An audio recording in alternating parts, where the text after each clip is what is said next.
سید احمد شہید اور ان کے شاگرد شاہ اسماعیل شہید نے 6 مئی 1831 کو اسلام کی سربلندی اور برصغیر پاک و ہند کے مسلمانوں کے لیے ایک الگ وطن کی قیام کی جدوجہد میں انگریزوں کے ساتھ مارکا کے دوران بالا کوٹ کے مقام پر جام شہادت نوش کیا اور وہیں دفن ہوئے۔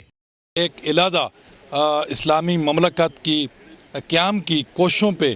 انہوں نے ابتدا کی۔ 6 مئی 1831 بروز جمعۃ المبارک ان کا یہاں پہ گمسان کی ان کے ساتھ لڑائی ہوئی، اور یہ بہادری سے لڑتے ہوئے سید احمد شہید اور شاہ اسماعیل شہید جو ہیں وہ شاہ ولی اللہ کے پوتے ہیں، تو یہ انہوں نے بہادری سے لڑتے ہوئے ان کے ساتھیوں نے اور یہاں پہ جام شہادت نوش کیا۔